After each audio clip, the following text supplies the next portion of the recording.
Judith Hanson Lasseter, an American yoga teacher and writer, tells us, "There is no question for which the answer is not compassion." Earlier this month, we discussed the importance of cultivating self-compassion.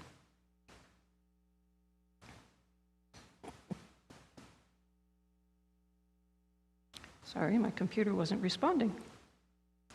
We discussed the importance of cultivating self-compassion for ourselves because it is the portal through which all love and compassion flows. I shared a spiritual experience of self-love that emerged during the early days of my meditation practice and discovered that it liberated me from negative self-talk as a young adult. Changing how we treat ourselves affects how we treat others. I distinctly remember how my road rage dissipated as I developed more compassion for myself. When a driver is lost or confused in front of me, rather than make harsh judgments about their ability to drive, I simply ask out loud, "What are you trying to do?" and wait for it to become obvious. I can hear other alternative expressions out there. "Get out of my way!" And when somebody cuts me off in traffic, I pray for them to safely arrive at their destination. Or when someone unintentionally drifts into my lane and I have nowhere else to go, I might remind them, your lane, stay in your lane. Anger doesn't enter the equation anymore. Self-compassion doesn't change the world. It changes us. And that changes everything. Rabbi Esther Alder notes how we often use pity, sympathy, empathy, and compassion interchangeably, while she sees them on a continuum of response to suffering. According to Adler, pity says, "I see your pain." Sympathy says, "I understand your pain." Empathy says, "I feel your pain."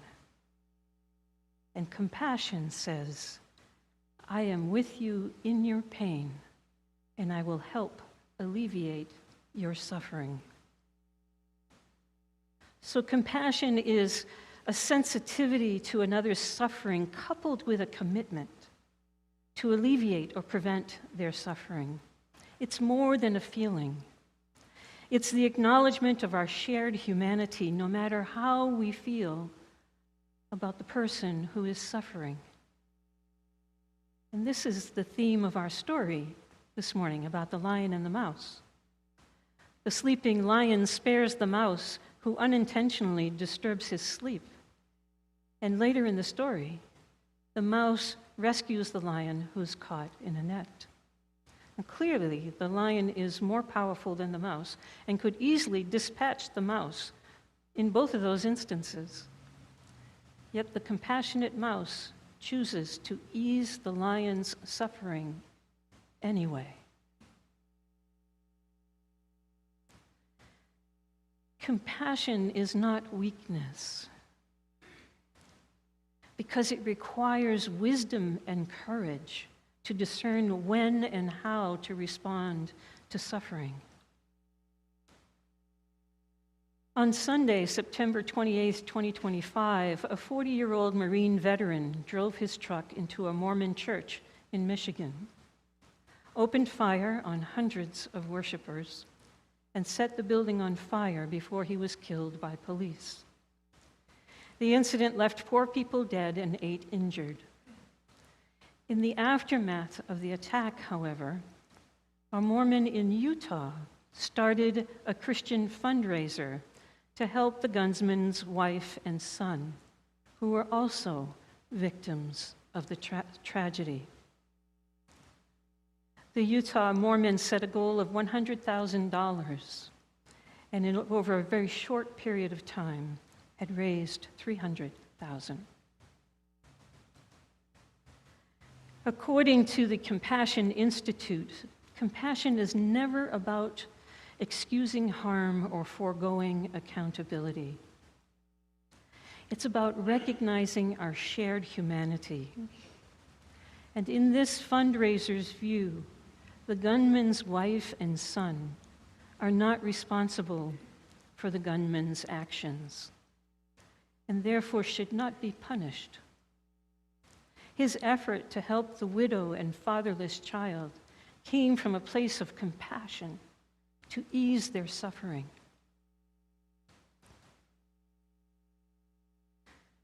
Compassion is the moral foundation for moral action.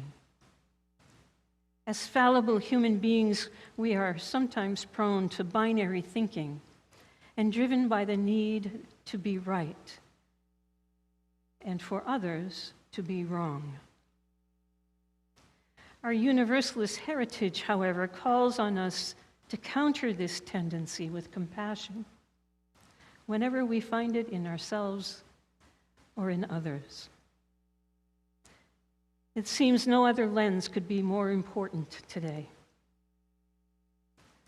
My colleague, the Reverend Cameron Trimble, reflects on today's political climate as she writes, "We are being conditioned to shut down, slowly, steadily, and almost imperceptibly. The barrage of cruelty, confusion, spectacle, and spin has a cumulative effect.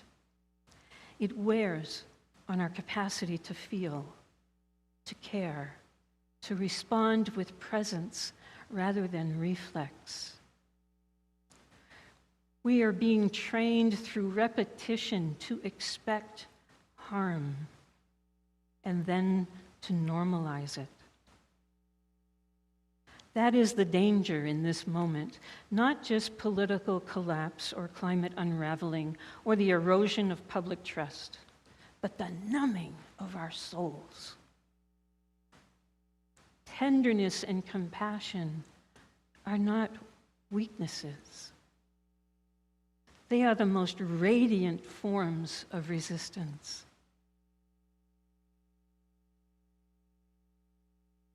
Now, in my experience, compassion for the oppressed, commonly referred to as the underdog, is always easier than compassion for the oppressor, the one who seems to have the power, the choice. For guidance, we may turn to Thich Nhat Hanh, who tells us to look deeply into the suffering of those who cause us suffering is a miraculous gift. The oppressor has been conditioned to believe that their suffering, will be lessened if they perpetrate suffering on others. This Buddhist teaching is grounded in the belief that the oppressor and the oppressed are driven by the same forces of suffering, fear, anger, and false perception. Deep, compassionate listening can lead us to a more compassionate response and thereby disrupt this cycle of violence between the oppressor and the oppressed. This is the work of truth and reconciliation commissions that seek to restore our common humanity. Military forces promote negative stereotypes of the perceived enemy to enable a soldier to take a human life, when compassion might otherwise prevent it. It requires deep, compassionate listening in a loving space to shift these false perceptions and restore our common humanity. As we calm our fears, our anger dissipates. which allows our hearts and minds to open to new ideas and alternative perceptions. Instead of the black or white, the binary thinking, we come to embrace the more nuanced gray between the two poles.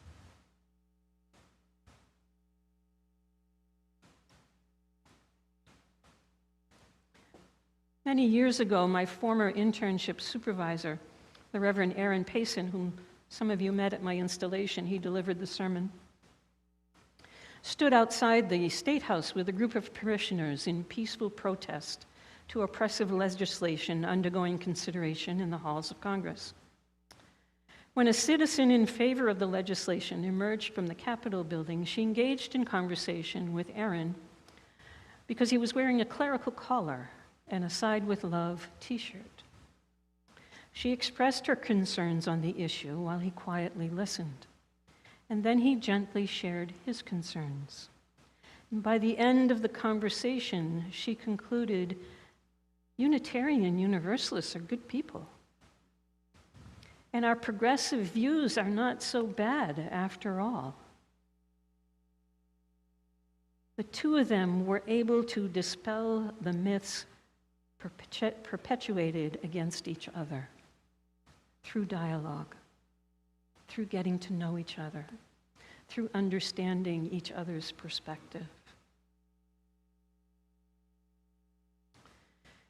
My indigenous blood resonates deeply with the story of Lauren Vanderpost, a South African Afrikaner writer, farmer, soldier, educator, journalist, humanitarian, philosopher, explorer, and conservationist. I don't know how he fit all that in one life. In his interactions with the bush people of the Kalahari Desert, he once admitted he could not hear the stars. The bush people laughed, believing no one could be so foolish. But when they realized he wasn't joking, their laughter turned to sorrow. To them, not hearing the stars was a terrible misfortune, a kind of spiritual deafness that severs a person from the living universe. According to indigenous ways of knowing, every element of nature, trees, wind, fire, and even stars have a voice. The night sky is not a cold emptiness, but a chorus of cosmic song, resonating with those attuned to it. For Post, the silence he experienced seemed normal. For the bush people, silence was a tragedy deeper than the loss of hearing. It was a lost sense of belonging, of connection. And as I wrote this, I wondered if this lost sense of belonging might be the source of all human vitriol.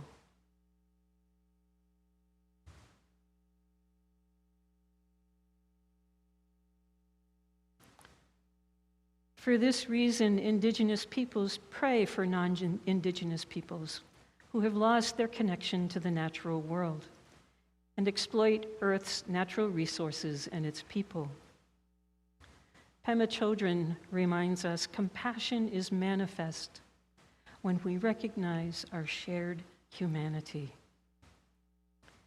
This is the gift of compassion, to bring about greater understanding, to restore our common humanity, and bend the arc of the moral universe toward justice.